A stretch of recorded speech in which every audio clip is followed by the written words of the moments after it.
Back with Canada's money coach, Judith Kane, and we can never have enough conversations about teaching children about money. Didn't Crosby, Stills, Nash and Young write a song about teaching your kids Teach about money? your children Teach your well. children well. Don't know if it was about Exactly. money, but it should, okay, we'll Yeah. modify it so that it does. Okay. Yeah, Yeah. I think so. I think they did teach about money. Time for an Yeah. upgrade to that classic. So one of the most common comments, and I'm talking 95% of the time that I hear from clients when I first start working with them is, I wish I had learned this stuff when I was young. Right? So, or I wish they had taught this stuff in school. They just don't teach. I mean, that to me, I was a horrible math student. I still struggle with my times tables. But yeah, could you teach me practical things like how to balance my checkbook, interest rates, how to calculate them, everyday things? They don't teach that. And if you make minimum wage, which across Canada ranges between, I think, around what, $12 and $15 across Canada an hour. You'd know better than I would. If all they did was taught kids that if you make $12 an hour, what can you buy for $12 an hour? And you work, say, 10 hours a week. So you've made $120 an hour. What is it that you can buy for $120? So go find some things that you can buy for $120, because you can't. Less taxes. Okay, so this is where the math is coming in, right? You need to put this much money aside for taxes. Well, they wouldn't. As kids, they likely wouldn't pay any taxes. Well, it would come off the paycheck initially, wouldn't it? No. If you're only making $12 an hour and you're only working $10 a week or 10 hours a week, you wouldn't pay much tax, and they wouldn't work every week either. Okay. Yeah, I think you can make up to, now you're going to test me. You make up to $30,000. Well, no, you still get taxed. I think it's 10 or 12 or I don't know what it is. Anyway, you know what? Don't yell at us because we don't know that number. I know. Don't yell at us because we don't yell. It's Tuesday. Don't yell at us because we don't know the answer. However, the point is, most teenagers, when they're working, don't have tax deducted. Okay, fair enough. Okay, because they're usually not making enough throughout the year. I assume they did. Look at that.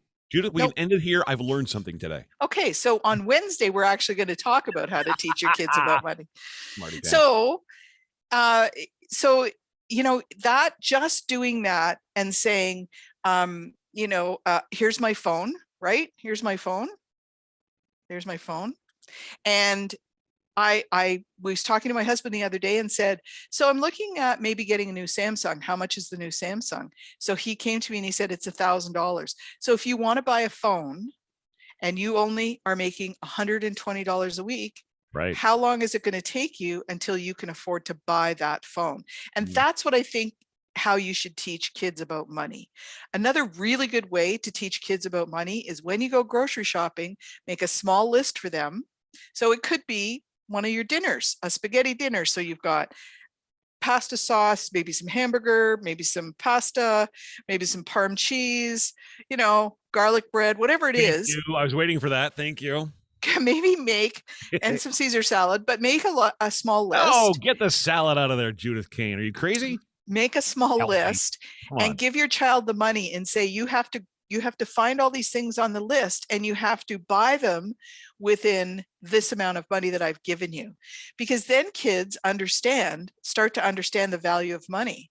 Right. So if they get to the cashier, most kids kind of add it up on their phone. But anyway, if you get to the cashier and you only have, say, $25 to spend and it comes to $30, what do? That's a really good lesson for kids, is that there isn't enough money to buy what they have. So either you go back and you buy the no-name pasta sauce, because if you put some spices in it, and that's the other thing, if you're going to use spices at home, that's not really buying everything. So it's teaching kids about money when they have to go to the grocery store and buy the stuff. And then you can play a game with them and say, if there's any change left over, you can keep it, kind of thing. Are you better to teach that lesson and have them use cash as opposed to a debit card? Absolutely. Because what's happening with kids now is, Mom, can I have this? Can you just tap it? So they have absolutely no clue what it costs. And it avoids, by teaching them this and using actual money, it avoids your kids saying, you just have to tap it, right? So when they see you buying groceries and you're with them, use cash so they understand what's happening, what this representation, exactly. Yeah, exactly. There's an end point to this. You can only go so far. It's not this magical infinite influx of money. Yeah, that's right. So when you teach your kids, instead of using your tap card, if you use cash, then they have a much better idea and a much better relationship with money. As always, common sense. Teach your children well about money. And if you need a tip or two, you can reach out to Judith. How? You can email me at judith@judithkane.com. Ooh, I don't know my own email address. I'm happy to answer any questions and refer anybody on to a really good money coach if you want.